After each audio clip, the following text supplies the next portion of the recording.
right, welcome to the show. Luke Depron is here. He's a health, fitness, and lifestyle expert. He works with entrepreneurs and busy business folks to help improve physique, energy, confidence. He's the host of the Live Great Lifestyle podcast, and you can find him at livegreatlifestyle.com. Luke, awesome to have you on the show, brother. Dude, my pleasure, man. Dude, I'm fired up. Hey, we were just talking right before the show started. We got some similarities. We know a couple people in common, which is always nice to find out. You said you were venturing back into Brazilian jiu-jitsu a little bit. I'd love to hear about that, man. That's you're pulling at my heartstrings. Yeah, well, me as well. It's the thing I love doing the most. And I tore my MCL meniscus right before COVID. And so obviously the gyms were closed because of COVID. And then rehabbing the MCL is good. Meniscus, not so much. And I'm kind of on that. If I didn't want to do jujitsu, I probably wouldn't need surgery through, again, my own kind of rehab and structure and strength. I'm able to be good.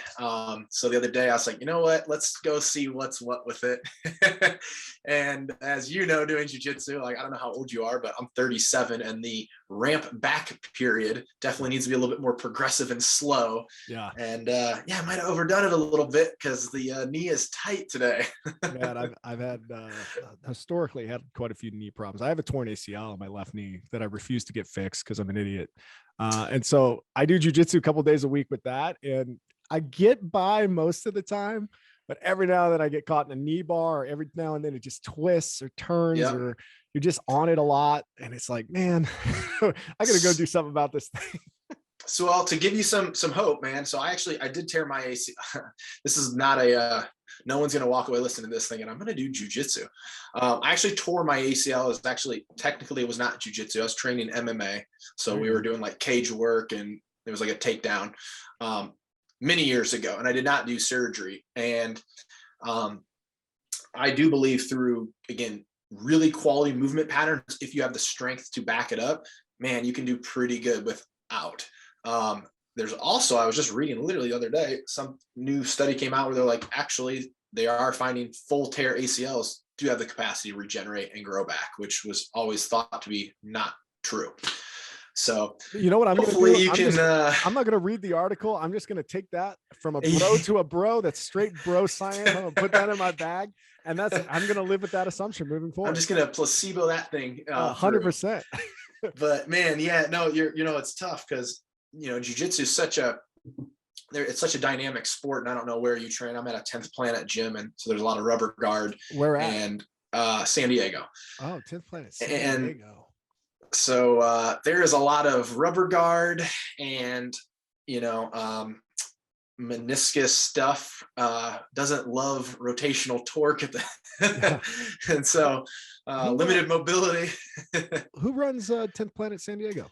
So Richie Boogeyman Martinez. That's what I thought. I didn't want to misspeak, but he's an absolute legend. Just what a savage he is. Oh yeah, man. And it's speaking of this, this is years ago. I remember he's teaching a class and I've known Richie now for probably over 8 years. I watched him come in and, grow that whole thing. It was really cool because he's worked his butt off. I actually had him on my podcast. Yeah. And one day we're there and I go, hold on, dude. I go, lay down real quick.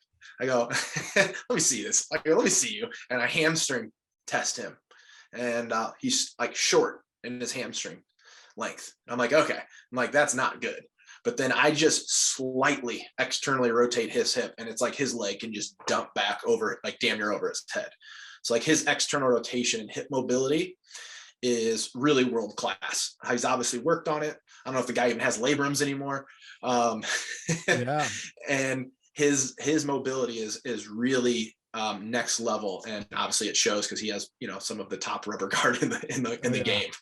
Yeah, he had a match not too long ago, maybe 6 months, a year ago, against a guy named Jason Flynn.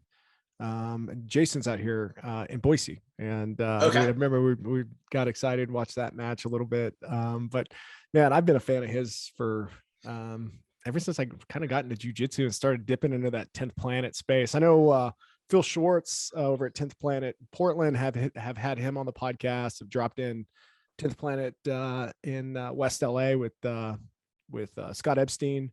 Played around with him over at his gym. And I like the 10th Planet. Man, I was at the Origin camp in Maine. Oh, I just had a buddy there. Yeah. And I met a bunch of these 10th Planet Chicago guys.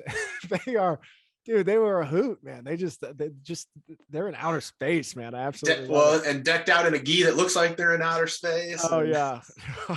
or a rash guard, excuse me. Yeah. Decked out in a rash guard that looks like it's in outer space. Oh yeah, man. Hey, well, let's dive into you a little bit, man. You are an expert. I love talking to experts in fitness and lifestyle and health. I love talking to people who are actively leveling up other people in life, whether it be accountability coaching or helping people get off of their comfortable lifestyle and move in a direction to where they want to be. Sure. Where they aspire to be, how they see themselves in the future, and help guide them on their future state. But what I find is when I talk to folks like yourself in the fitness world, they tend to have pretty interesting stories about how they gravitated to health and fitness and that kind of lifestyle and how they built some discipline around that. So I'd love to anchor in. Let's find out a little bit about Luke and your journey into the space. Yeah, man, I wish I had a really exciting one, because I've done a few of these interviews and I don't really feel like I have such a story. All right, let's make it up. Yeah, that's right. I might have to. I'm from the Midwest originally. I'm in San Diego now, but grew up playing sports. Was never a fantastic athlete. I mean, graduated like 160 pounds at 6 feet tall. Yeah. Playing football, that's not going to take you far. So went to school and I was studying business in college and sitting in an accounting class thinking, man, I hate this. And realizing like, what was I like spending my time on was reading about nutrition, reading about exercise science, and made the shift and ended up hopping into an exercise science degree, which cost me an extra year of school. And ended up graduating with a degree in exercise science. Did some internships in some sport performance places, moved out to California, did personal training, worked in rehab studios where I got to work alongside, doctors of chiropractic and physical therapy. Had a really traumatic injury that actually led me into that. Compressed a disc, couldn't walk for like 6 days, which really shifted, working in that capacity. So I got to work with a lot of really injured folks, got to work with some professional athletes, and then eventually transitioned into doing more of what would be like the online coaching side. And this was done before COVID. This was because I found it to actually have more utility to help people actually drive true lasting change versus as a personal trainer. This is, I think, every personal trainer's goal. Man, it doesn't happen all the time. There's a lot of babysitting versus actually empowering in that space. So yeah, man, I've done a lot of different things in the field. Yeah. And then, so I was reading up on you a little bit. You've got this kind of lean body method. It looks like there's trademarked. It's one of those things that, if you're an entrepreneur and you're somebody who's figured a few things out, you have a particular method that you like to apply to it. So is that kind of thought process around the lean body method? Like you just looked at the problem set and started building out like how you solve these types of problems, or maybe take me through that. Yeah, this is just honestly like having coached a lot of people. This is like the path. And there's, again, when I say it's a method and it's a system, like it's absolutely something I take people through, but it is also 100% individualized. So there's some key components that we have to do. Basically, we have to build, we have to fuel, and we have to move. Like these are the three the three big blocks that if we get organized and we get structured in these three areas, man, you can have really tremendous physique results. This is the stuff that let me have like the foundational pillars laid so you can carry this through a lifestyle, because personally, I have no desire to help somebody lose 10 pounds in 14 days and then have them put it all back on. So it's just the process of helping people bring in a consistent and sustainable resistance training program, which is going to be a huge piece of it. How do we bring in a sustainable approach to nutrition? And then how do we bring in a sustainable, I'm going to call it move phase, where sitting at our desk all day isn't going to get it done. Yeah. And I've got some personal experience with this. 6 years ago, I was hit my highest weight. I was 240 pounds. So I ballooned up. I was traveling a lot. Excuse me. I was traveling a lot as a consultant. Was on that kind of per diem life, where you eat that hotel breakfast and you eat that like $9 like Jimmy John's lunch. And then you get and then you get that like $60 dinner and you're like, yeah, where am I going? And you just kind of ball out a little bit on food. And I ballooned up, man. I got big. Can I ask how much you weigh now? Because I'm having trouble picturing you as a 240-pound guy. I'm 200 pounds. I got all the way down to 185, but training right now. I actually have a trainer right now, and we're going hard at leaning out at 200, which I'm loving it. Good for you, man. I'm really enjoying it. That is a substantial amount of weight to lose. I mean, 40 pounds, like I think people throw around numbers and they don't really have an appreciation. And I see this actually with clients where it's like, or people I've talked to, and like they're unsatisfied with like a 10-pound weight loss in a certain period. And it's like, do you know how much adipose tissue you liberated? Yeah. Like, man, 40 pounds. Good for you, dude. Every now and then. And this is like one of those things that I do kind of quietly. I haven't really talked about it very often, but every now and then when I'm kind of feeling down or like frustrated or something like that, I go to the gym and I just don't want to do it. I'll go pick up a 45-pound weight and I'll just hold it against my chest and I'll just walk around the gym with it a few times. And just kind of give myself that pause of like, hey, like you did this already. The second I put that weight down, like, hey, you did this already. Like you did the hard work. You did the really hard work. Now, I mean, you're pissed off because you're sharpening the edge of the pencil. But you've got a writing utensil, brother. Like, let's go. Like, and so dude, that's what gets me fired up sometimes when I'm having those off days. But I think what's important is catalyzing that action. And obviously if somebody's reaching out to you, they know they want to make a lifestyle change. They know that they want to do something, but like from personal experience, you're just fraught with limiting beliefs and all these perceptions about the way that your life is, or, how it should be. How do you help people get to a starting point so that they can start to go down this path of build and fuel and move? Yeah, man. Great, dude. Great question that I may not have a real clear answer on, but probably one of the most important topics. So, I'm to the point now where like, I can't work with everybody because some people really aren't ready. And oftentimes I do think people are reaching out and like, I hear this, if I put a post up or something and I'll hear like, oh, I just don't have motivation. And they're putting that on somebody like, oh, can you motivate me? And I'm like, I'm not a cheerleader. Like I'm an optimizer. I can't want this for you. Bro, so hold on. I'm not a cheerleader. I'm an optimizer. I'm going to steal that from you. If I can, I will give you credit. Yeah, please. But I absolutely love that. Holy shit. Like, and again, like, hey, this has to be important to you. So there does, in my coaching, like I have an exercise I make people do. It's called the big why. But like, why do you really want this? If it's because like, I went to the doctor and he told me I needed to lose some weight. It's like, sorry, I'm not going to cut it. Like you probably aren't going to be invested enough to get this done. Like you actually have to have a desire to do this. Now I pair that with, you do have the capacity to do this. And like what needs to be done isn't this insurmountable mountain that you can't climb. Like there's small action items that we can get in place that like have to fit within your life. The actions that you have taken to lose 40 pounds, clearly you're obviously sustaining them. Like you've stepped into this lifestyle. Now you're doing jujitsu, like, or maybe you're doing it before, but like you become a different dude. So there's this growth component and somebody does have to be ready for that. But I at the same time, I have to pull them back and say, but understand this isn't like change your life overnight. It's not like, new Jake just shows up tomorrow. So somebody does have to have that initial desire and drive. And then obviously I think this is where the accountability piece is super helpful. I get benefit from it in other areas. I've had business coaches and like, when that like you have a check-in sheet on Friday and you have a coaching call the following week and you're going to have to show like I either did or didn't do what I said I was going to do, that can help drive the initial action. And then once you start to get the results, you start to feel better and you start to sleep better and all the good stuff that comes when we start making some of these changes, it does become a lot more self-fulfilling, which I imagine you're now at a place where like, you like what you're eating, you like how you feel, and going back the other way, like you killed that old guy, he's gone. Yeah. That's the killing the old guy is a really interesting conversation. It's funny. Do you know who Larry Hagner is? He runs the Dad Edge, like the online community and all that. Yeah, he's in St. Louis. Yeah, I was at one of George Bryant's events. And so George is a friend of mine. That's actually how I came across you. Oh, very good. Yeah, absolutely love George. Amazing guy. Guy fires me up. So I'm at one of George's events, and Larry Hagner's there, and a group of us went out.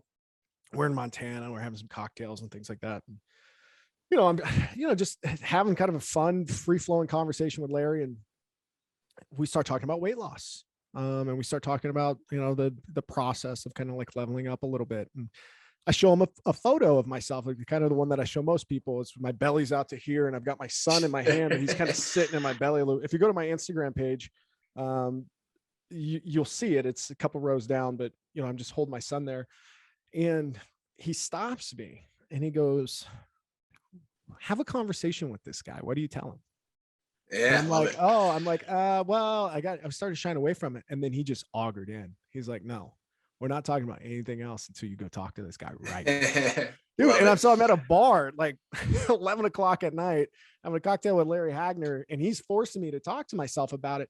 But that was such an important thing for me, because it gave me permission to start like being okay with who I was at that. Like, hey man, you were stressed out. You were traveling a lot. You had a lot of things going on in your life. You had blinders on. You didn't understand how to incorporate these amazing new attributes into your life so that it's a part of your daily disciplines and it's a part of who you are.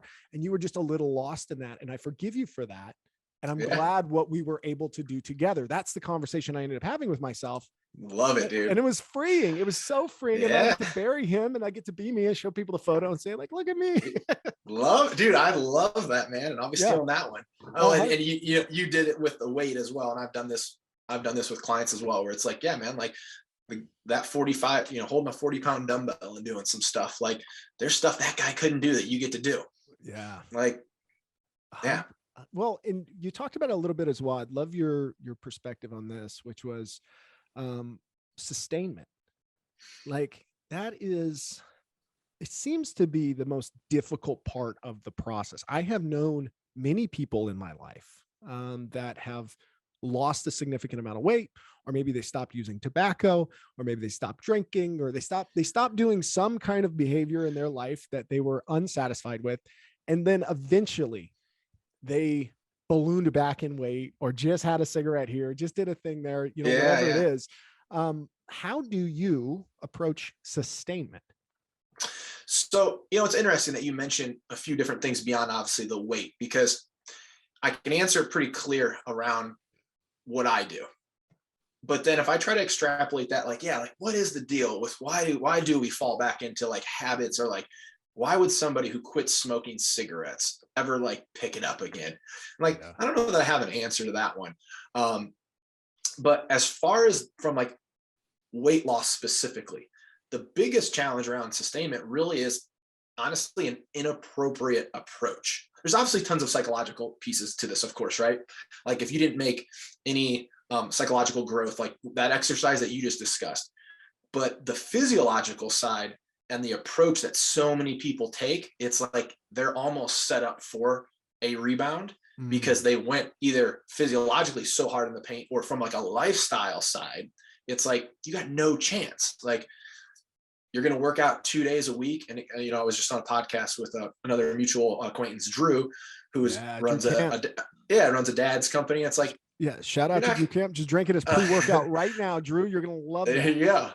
Yeah. And so, on that conversation I had with him, it's like, hey man, if you got 3 kids and they're under 3 years old, one's an infant, the idea that you're going to go work out twice a day or 7 days a week, like, you got to throw that out. It's not going to happen.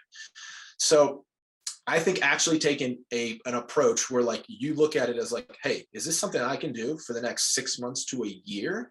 Or did you already set yourself up with an excuse to quit by stepping into something that you realistically can't do with what your capacity has the space for? Meaning, like, I'm going to work out at 5:30 every morning. Cool.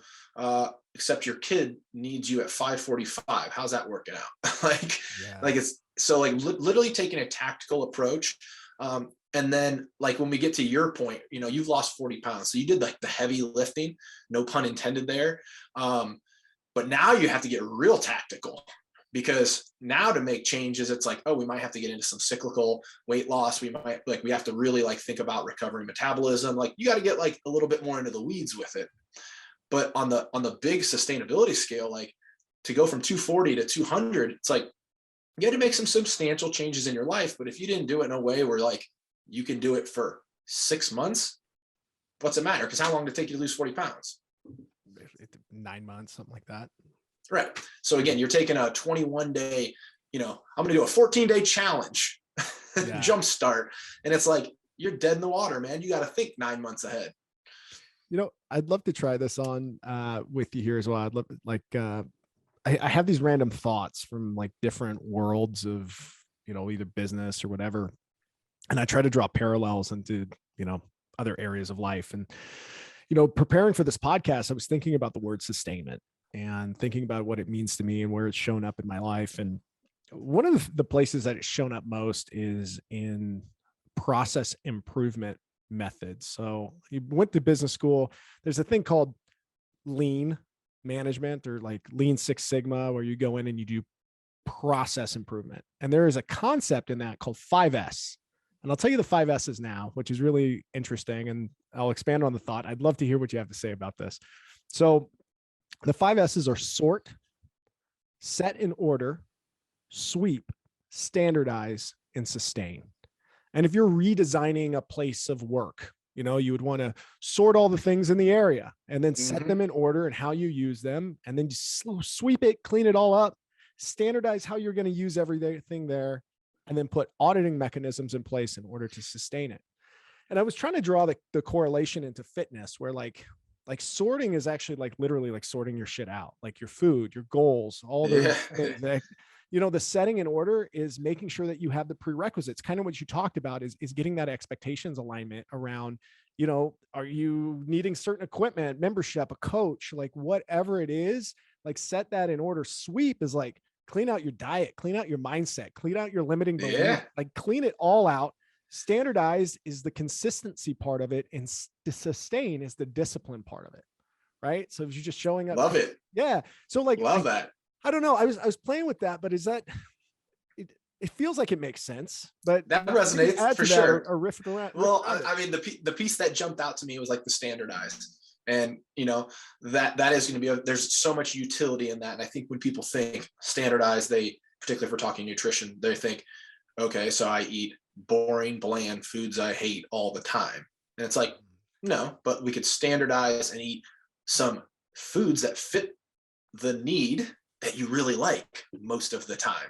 Yeah. And standardization is very helpful. Like I actually do have a client who, like, one of his things, he's like, I really like novelty in my nutrition. And I'm like, that does make it a little bit more difficult to reach those, to reach specific goals. But like, that's when you hit standardize, like that jumps out to me, because by standardizing some things, it's what allows like habits to just happen.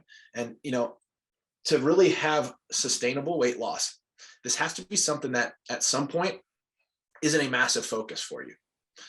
Yeah. It needs to be, again, I'm going to sound like a California hippie here, but like it needs to become a way of being. Yeah. Right. Now, in the beginning, you got to do, and again, we could probably go through those S's and use it. Like we have to sweep, right? Like we have to get things out of there, and we got to do the work. But if we can't arrive at a place, because this is something that's so fundamental to who you are as a human animal, if we can't arrive to a place where most of this gets to exist on autopilot and doesn't occupy a ton of space in your mind, you're probably going to struggle to see that sustainability. Yeah. I love that. And I used to teach this concept of lean in previous jobs, and I do it through my consulting firm now. But when we show standardization, we'll show like a target board, and we'll show like all these different points all over the target board. Okay, you're on the target, but you're all over the place. Right. Yeah, so what we want to do is even if we're not in the bullseye, if we can get those darts to hit the same spot, and then we can move the grouping to the center, that's how we truly standardize. Right. So like, right, have to be on target 100%, but man, variation's the enemy of quality. Let's at least put it somewhere.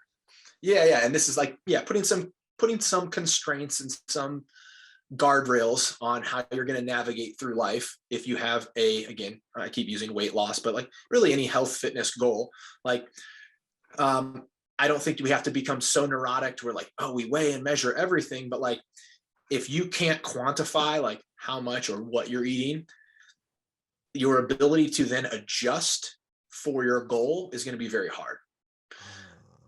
Because I can't tell you how many people, I eat pretty good.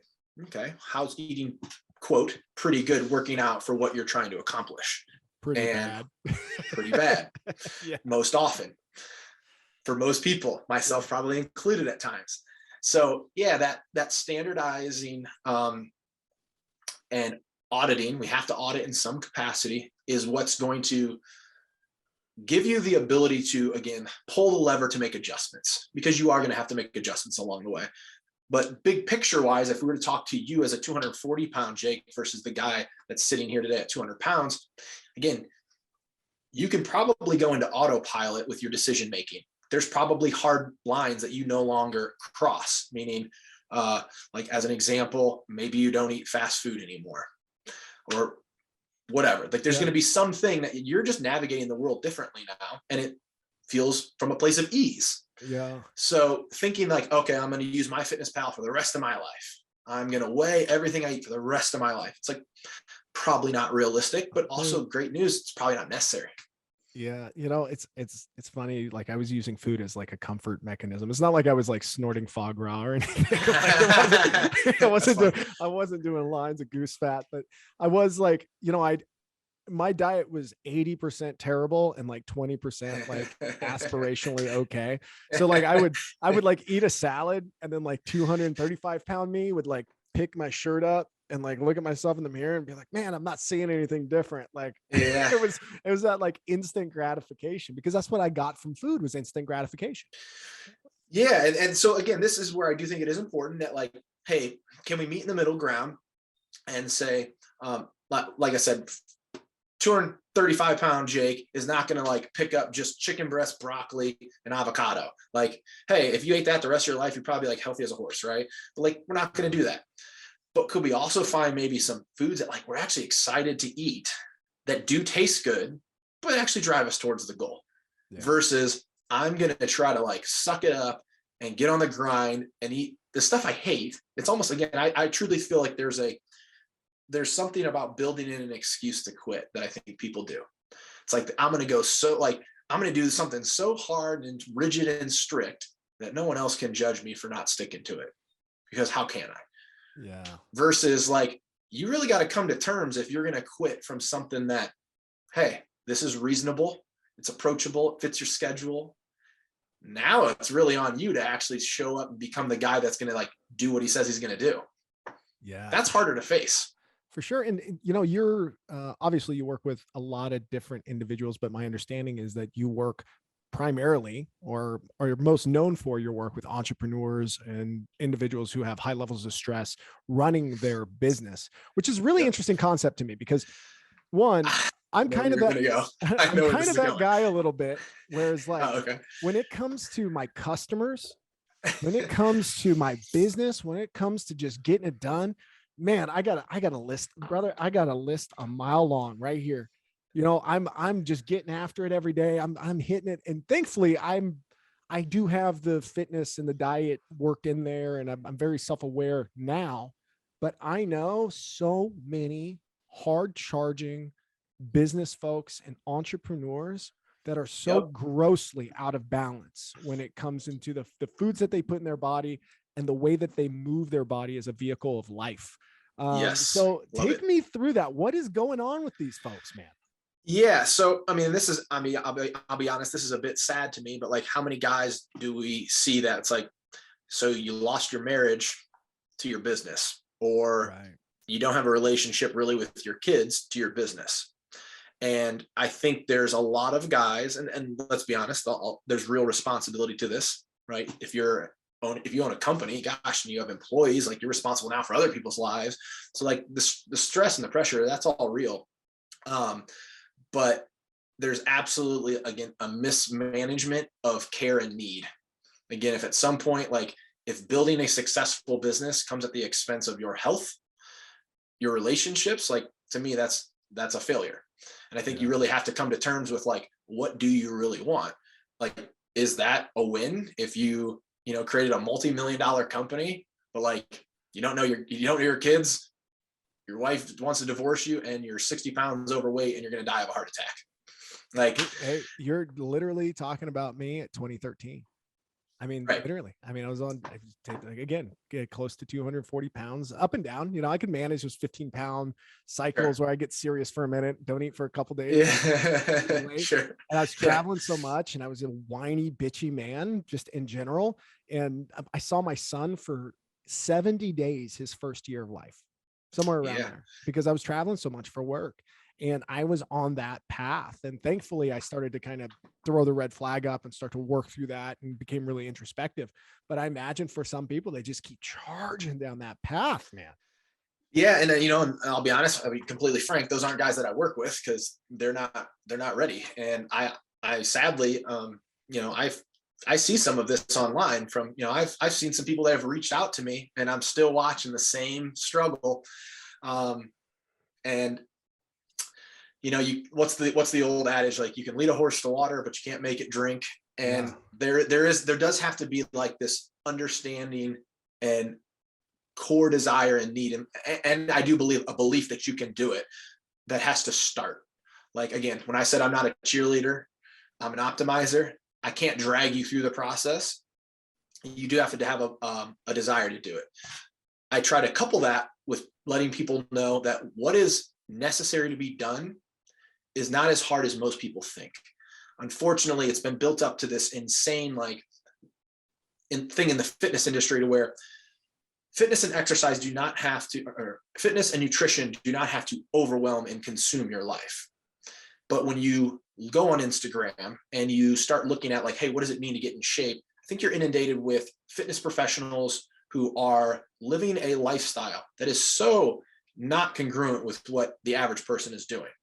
And it's like, I always joke and say, like, don't take advice from a 22-year-old fitness model living in a dorm. Like, he knows nothing of your life, running a business or having a kid.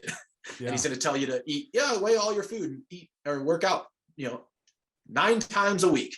And it's like, understanding that there are minimal effective dose strategies that can fit within the constraints of your life. Like, that's a real possibility. The hard sell to yourself, until it happens, and I know this has happened for you, is that you recognize, man, once this meat sack is firing on all cylinders, all that other shit gets easier. Yeah. It's easier to deal with a stressful business when you are actually operating effectively. And this, for me, is what's exciting. Because, again, if somebody comes to me and, like, they want to lose 20, 30 pounds, like, okay, great. Like, it's not, like, I don't really get my rocks off seeing some dude lose 30 pounds. But what's really exciting is when some guy tries to describe what it's like to feel really good. Or, I got a testimony from this Nick kid who's, like, talking about out playing catch with his kid and diving for balls. And, like, dude, that's the win. Yeah. Like, you're showing up in your kid's life, and you're going to have a whole different experience as a dad. Like, that's awesome. But generally, yes, the physique is like the tipping point to get somebody to, like, I got to do something about this. For sure. Was that for you? Was that the like, finally, like, the man in the mirror was like, I've had enough? Yeah, there was that. I think my biggest thing was, my wife was pregnant. I was playing with my son. My son would, he'd been walking for, 4 or 6 months, playground, like, such a stereotypical, like, 5 to 8 minutes. I'm at a playground in, like, the summer. And so it's hot outside. It was a mile walk to this playground that was in our neighborhood. And I'm, like, going around the swing set, and the kid it wasn't like he was that fast. It was just that I was that slow. And like, I was just feeling sorry for myself, man. I wanted to sit down. I was starting to get a headache. I just, all those, like, nagging little excuses in your head about, oh, just sit down. Like, oh, just, maybe go play with him inside the play dome. And then that way you can sit. Like, I'm just having these, like, internal dialogues. I'm like, bro, you're 29. Like, what are you doing right now? Like, why is this the way that you're thinking? And a good friend of mine introduced me to this kind of concept, which is Brian Bogert. He says, think about your thinking, right? Just think about the way that you're thinking about these things, and you will open all kinds of different doors to what needs to be done.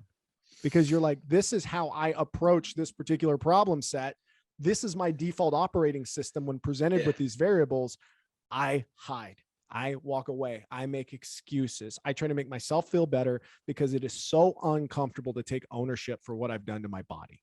It is so uncomfortable.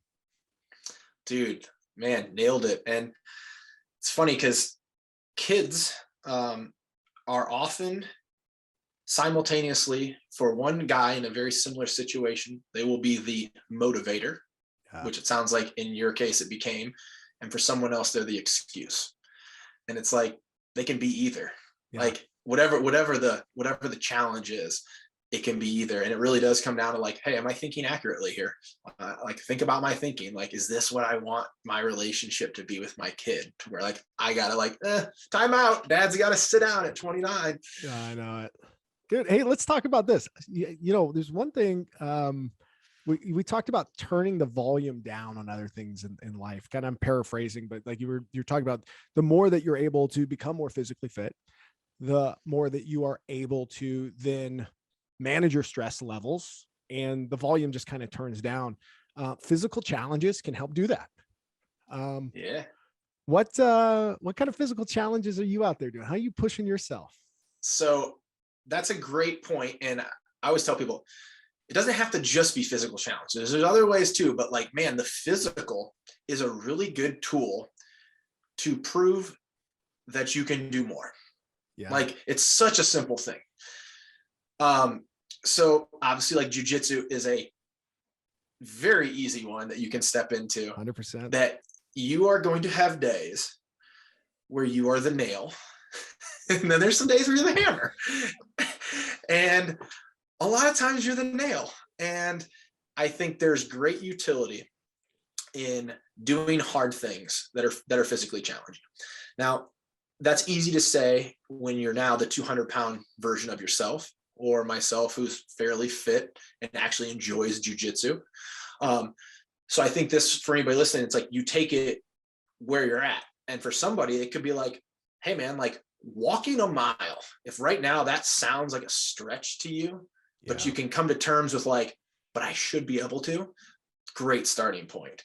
As far as myself, one of my favorite things, I really enjoy rucking, because so I'm 37. I'm to the point now, again, I've had some musculoskeletal, some injuries, and I definitely have a health first, fitness second approach to life, because I want to be 80 and hiking in the Grand Canyon.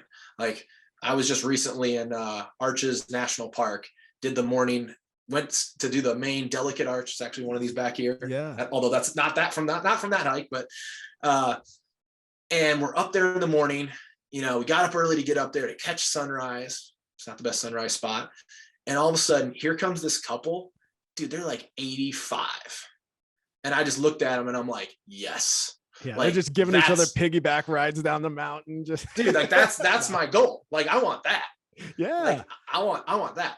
So I definitely have a health first, fitness second approach. But one thing that I think is very useful and very safe way to stretch and push your limit is rucking. And so for me, this simply looks like, hey, I got 40 pounds in a pack. I got a trail. There's a park over here that I know, and I might do like the same little loop. It literally is up, hit a corner, up another thing. It might only be a mile.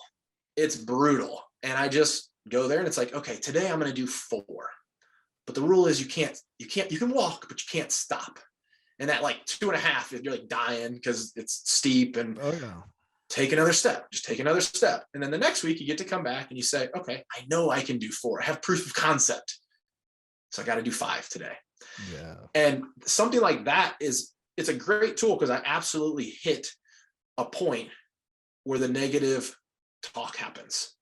And I think like, I got to stop, but then I have an opportunity to continue.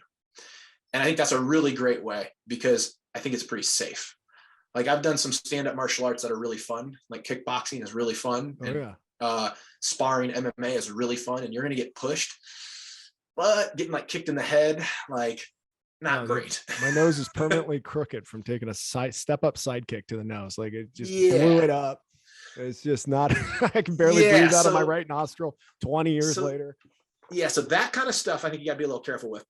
Obviously I think cold exposure is a great way that you can kind of, again, easily, and again, for most people, they would have access even just through like a cold shower if they're just starting, versus a true plunge. Although funny, I was just looking for trying to get an ice, some way to have an ice bath at the house. I've got one. I've got one in my backyard, man. I'm in there with the wife on a regular basis. I love it. I just need to go jump in the ocean. That's what I should be doing. So I think that's a great tool. And obviously there's some science on that, actually building true like physiological resiliency to be able to, turn down the sympathetic response. So that has a ton of utility. So I definitely do like cold exposure. I would say those are the big two, but like, man, if you want to talk like on the emotional side, like I think this is also an opportunity. Like, dude, I've been in acting classes, and like for somebody who didn't grow up doing theater, it's like, or if you're scared of public speaking, like go hop in an acting class, because it is going to be the emotional version of jujitsu. Wow. Yeah, absolutely. Like I would highly recommend it, actually. I love that, man. I about 3 years ago, I had already lost the weight, and I was doing pretty good for the most part, but like I still had a lot of limiting beliefs. I still had a lot of like work that I needed to do inside. And there was a thing that started up in July of 2019, still going today. It's called the Modern Day Night Project, the MDK Project. Okay. It was put on by a guy named Bedros Keuilian, and Ray Care, and I'm gonna have a big comment on this one that might surprise you. Oh, ahead. Really?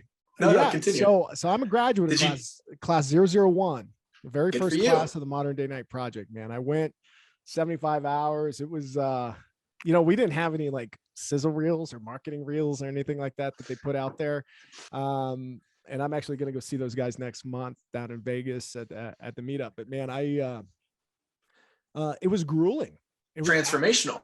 100%, man. I absolutely love the experience. It catalyzed a lot of the professional, emotional, mental changes that I made. And I think recently I did, December, Bedros puts on this thing every year called Suckfest.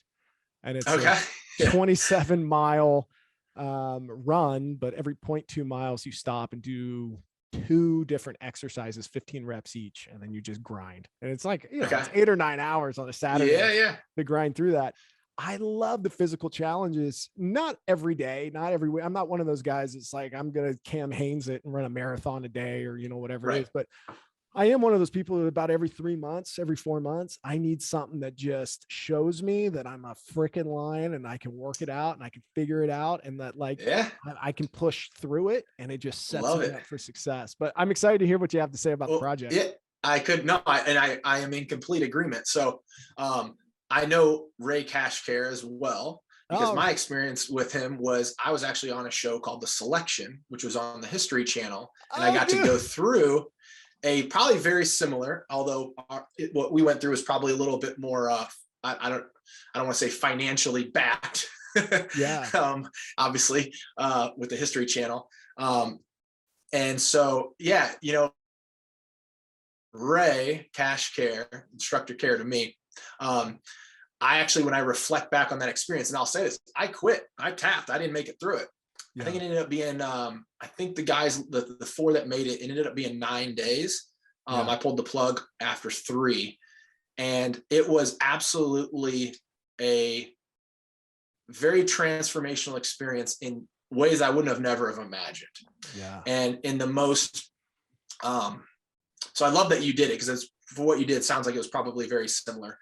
But yes, getting yourself pushed physically, like I can guarantee I went harder than I would ever have been able to take myself.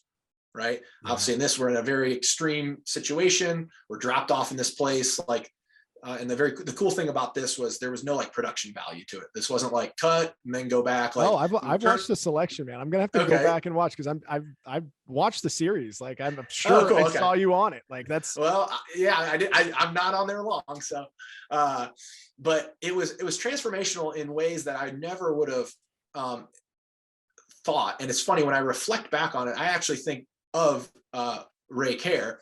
He's who actually I quit to, and he tried his best to talk me out of it. And I had to learn I learned a very valuable lesson. That was just a common platitude. But I think this is some of the value of like doing hard things or putting yourself in situations, because like I don't know if platitude is the right word. They don't mean much if they're not tested. And the example of this is, in my mind, like we all know, like, hey, like you need to stay present, right? Like that's a very common thing to say. Like, hey man, like stay present focused. Don't make decisions from the past or fear from the future. Now, be here right now. Yep. Right. Like I know this, we all know this, but having a physical experience really highlighted that for me. And it was as simple as this. I got to the point where my elbow is just wrecked. And it literally happened the very first night, like the last, like we had to do like 60 push-ups before we went to bed. Obviously can't really do 60 push-ups at this point. So you know what these push-ups are all looking like, right? Oh yeah. No, you're just squirm. You're just absolutely dead. Yep. Yeah. You know that. So if you want to call it a push-up. And so I get to the point where, I wake up the next day and I'm like, all right, like you gotta like be an adult, be smart, like ego versus being a wimp. I'm trying to weigh these two things. So I decide, I'm like, all right, I gotta be smart. Like I know where this is going because I've dealt with this before. This is going to be a problem. I have to go back to life, like be smart. So I pull the plug, tries to talk me, he's like, gives me, it's like the only time that actually I was like, oh, I saw a different version of instructor care. And he is a beautiful man. He's great, dude, great. He's my spirit animal, man. He's great guy. Great guy. But in that experience, it really taught me. I made a decision based on past experience. I knew what this feeling in my elbow was. I knew what this was going to cost me, and the fear of the future. And if I would have actually just stayed present-minded, I could have said, oh, you know what? Because this is on TV, they got to do something different. Maybe we're going to shift gears. And they actually did that day. I mean, obviously, I'm sure they still did like 6 million push-ups and logs and all that stuff. But there was a period where it was like 1,000 sit-ups in like an hour or something. And then they did some like grappling and martial arts. And it was like, oh, it actually shifted. But I didn't make a decision from be here in the moment. I was tethered to past and future. Yeah. And again, something that we all know, but until it's like a pressure cooker situation to like reflect on that. So that was extremely valuable and something I still reflect on today, as well as, and this is something I never would have thought would have come the first day. And again, maybe this is because it's instructor care, why he pops in my head. We were we're like they're yelling at us like, hey, go back into the bunk area and lay down. And I assume they're getting something else assembled. And we've been up all night, right? Everybody's asleep. And I'm the only person, I swear, that's like not sleeping. I'm just laying there. And in my mind, I'm like, I want to get out of this cot and out of this room. And it was the fact that somebody is telling me to be here that was bothering me. Like the constraint of it. You were still tethered to control. I still do. But it highlighted something that was very important to me, which is, why do I go through the challenges of working for myself? And why is it worth it to me? Because it is. And that was the weirdest thing, that I'm sitting there thinking about business stuff. And the fact that like, okay, working for myself is worth the struggle. And because there has been challenge. This is, 3 years ago, probably 4 years, 5 years ago that I was on that. And I still to that day can reflect back on and think like, when shit is getting tough and you think like, should I like get a job? Or you know what I mean? I can actually use that and think about, no, like the thing I value the most is my personal autonomy. Yeah. Like hardcore. And that was a tangible time that I was thinking about that, which is very strange. No, I don't think it is. And this is the perspective that I have around this, that the project opened my mind to, was the fact that when you are exhausted, mentally and physically exhausted, when you have given up control and autonomy over your day-to-day life, when you are just a customer of the punishment, you are just taking the beating, and you're just not sleeping, and you're going through the grind. And then you are either posed with a question, whether that's coming from you or coming from someone else. You don't have the mental capacity to bullshit yourself or bullshit anyone else. That barrier is gone. It's down. Yeah. It's burned up, at least for the time being. And if you're going to do some deep work, you might as well do it during or directly after some kind of huge physical exertion, because that's where you're going to be most honest, because you just don't have the capacity to lie. Yeah, dude, totally agree. And again, that was that was a huge revelation for me. And actually here's where I do have a little bit of a regret from pulling the plug, outside of the fact that they jumped out of a helicopter at the end of it, was later, because here's where I also would have 100% tapped mentally. Later they did you watch it where like when they got put in the boxes. Yeah. That would have been what I mean, again, I felt the struggle of control laying on a cot. Oh, dude. A box would have been, it would have instantly out of been done. But man, I think, what would have the value, if I got that value from being told to be on a couch, what would this constraint be? And of course the joke, I have a personal friend who's a Navy SEAL. I was like, well, I'll go put you in a box. And I'm like, well, obviously that's, there's this whole spectacle that we were performing in. So yeah, man. So I can appreciate that you went through something like that. And how it can be very transformative. And I think for people listening to this, obviously, like to do those types of things, like I do think it needs to be smart to have like a base level of fitness. Like on the selection, I think the first kid to drop lasted an hour, and he was probably the only person that was like, I wouldn't say he was deconditioned, but he was like, there was like some really highly athletic, professional Spartan guys on there, and professional runners and guys that had done like some really, challenging physical stuff. And there was probably one guy who was a bit deconditioned, and, he just got blasted in like the first hour physically. So I think for the average, if you're, again, the 240-pound version of you, that's probably not where you start your health and fitness journey. No. Right. Yeah. You got to do the foundational work. So then you can then go apply yourself to maybe some of these acute exposures of physical intensity, but that's not how you get in shape. Like, you don't do that to get in shape. You do that once you're in shape.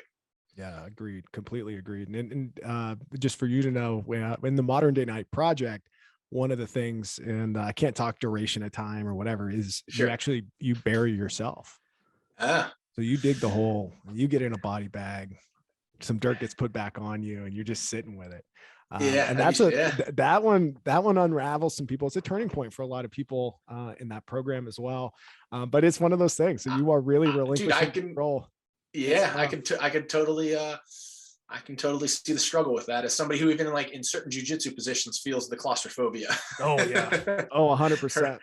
Right. Hey bro, well, as we're starting to kind of look at the latter parts of the conversation here, I want to make sure that you have an opportunity to address some common mistakes that people are making when they approach fitness, physical fitness, those types of things. And then of course, like, how do people get in touch with you? How do they work with you? You're obviously an insightful guy. You're obviously one of these people that are just going out there and being consistent and inspiring. So I want to make sure that folks know how to get in touch with you as well.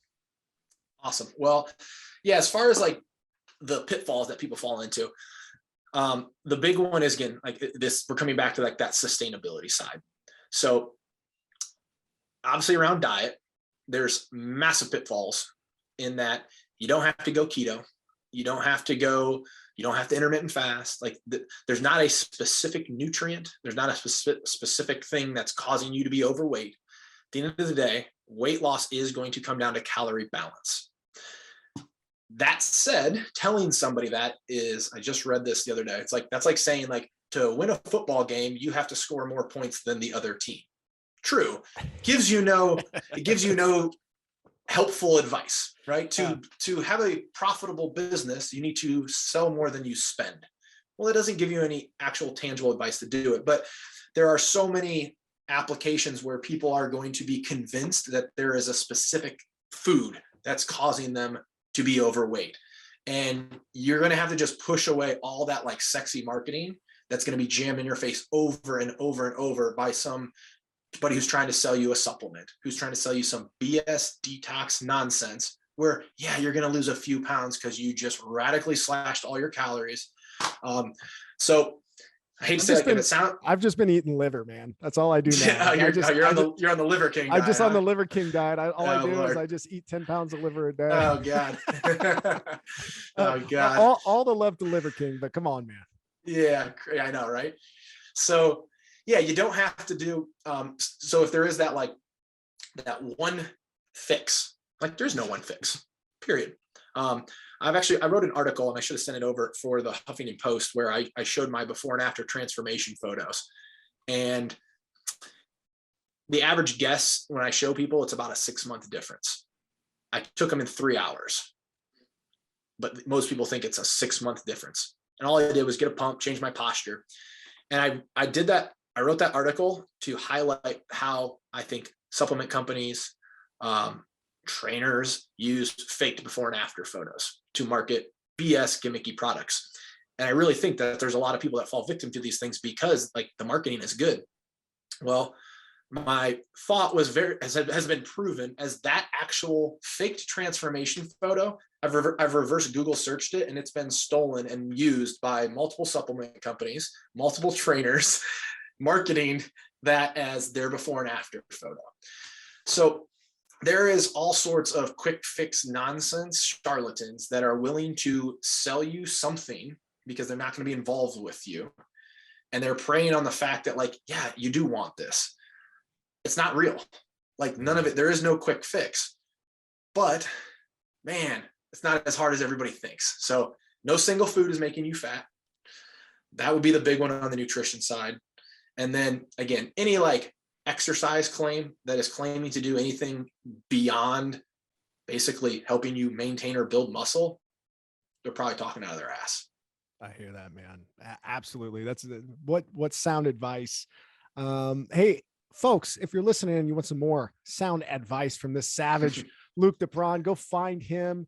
That's livegreatlifestyle.com. He's also got the Live Great Lifestyle podcast, and he's got some savage guests, man. You already talked about Boogeyman on there. I saw you had Nick Santonastasio on there as well. What an incredible story he is. I heard him speak in Las Vegas a while ago, and that guy just fired me up. Oh yeah, watching him talk in person, just kind of up on a table, just like letting you have it, and you're like, God, this guy's so inspiring. And I mean, your lineup of guests on your podcast is pretty impressive, man. So go look this guy up, follow him on social media, and anything else on your way out, Luke?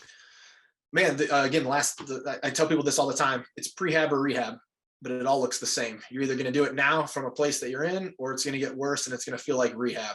But either way, you're going to have to do it. I love it, brother. All right. Hey, man, best to you and love and life. And until we get an opportunity to talk again, Luke, take care. My pleasure.